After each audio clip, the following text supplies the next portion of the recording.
తెలంగాణ జై జై తెలంగాణ జై తెలంగాణ జై జై తెలంగాణ.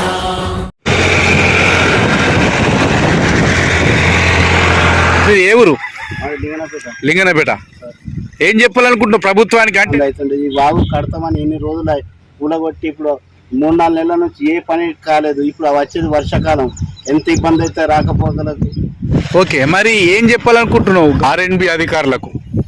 దయచేసి వాళ్ళకి నేను విన్నపం చేసేది ఒకటే, ఇది వీలైనంత వరకు తొందరగా కట్టే ప్రయత్నం చేయమన్నారు. ఏదైనా బిల్డింగ్ కడితే 4 నెలల 3 నెలల వాళ్ళ సొంత పనులు చేసుకుంటారు. ఇది ప్రజలకు ఉపయోగపడేది.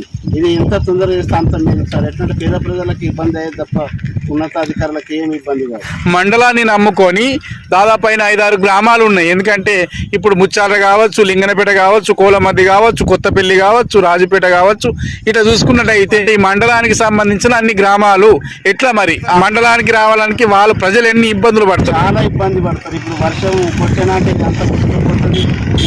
ఇప్పుడు 15 కిలోమీటర్లు ఎట్లా తిరిగిపోవాలి? అందరికి వెహికల్స్ ఉన్నాయి, కొందరికి వెహికల్ ఉన్నాయి, కొందరికి బస్సులలో ప్రయాణిస్తారు. బస్సులు కూడా సామాన్యంగా వాగుతే నడువై ఎంత ఇబ్బంది, ప్రతి ఒక్కటి ప్రజలకే ఇబ్బంది. మరి ప్రభుత్వ అధికారులు ఆర్ఎండ్బి అధికారులు పేపర్ స్టేట్మెంట్లు ఇస్తున్నారు. పేపర్ స్టేట్మెంట్లు ఒక 4-5 నెలల నుండి ఇస్తున్నారు. ఇక అవుతుంది అవుతుంది ఇప్పుడు చేస్తాం. 4-5 నెలల నుంచి కానీ ఒక పునాది తవ్విన తప్ప దాంట్లో ఒక రాయి వేసింది లేదు, ఒక సిమెంట్ సంచి వస్తుంది.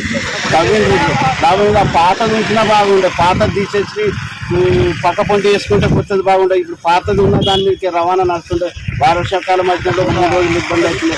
కాబట్టి ఇప్పుడు వర్షం కొట్టింది అనుకోండి మొత్తం బస్సు నెలలే ఇబ్బంది. యువలకు ప్రజలకు పేద ప్రజలకు ఇబ్బంది.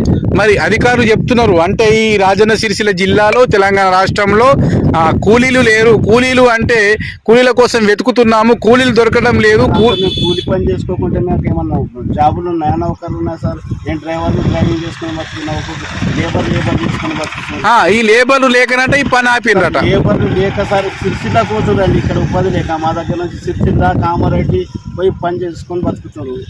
కూలీలు ఎందుకు లేరు?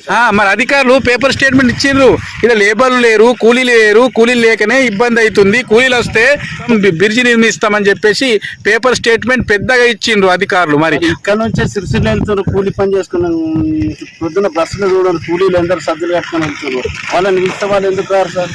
ఇక్కడ ఎవరన్నా అడిగింది వాళ్ళు కూలీలో వస్తలేరని ఎవరన్నా తెలుసుకొని బస్సు ఎవరన్నా అడిగి చేస్తే అది అర్థమైతే వాళ్ళు లేరని స్టేట్మెంట్ ఇస్తున్నారు. స్టేట్మెంట్ ప్రజలు నమ్మాలి. పత్రికను చూసి నమ్ముతారు. ఇక 75 ఏళ్ళ నుంచి నమ్ముతూనే ఉన్నారు, ఇక కూడా నమ్ముతారు. మేము ఏం చెప్పినా కానీ పత్రిక ద్వారా ఎలాంటి మాటలు చెప్పినా నమ్ముతారు.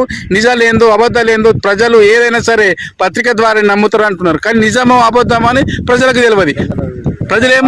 ప్రజలకు ఏమని చెప్పాలనుకుంటున్నారు? ఏం చేస్తారు? ఇది వీలైనంత వరకు అధికారులకు తొందరగా చేస్తే వాళ్ళకి బాగుంటుంది సార్. ప్రజలకు భాష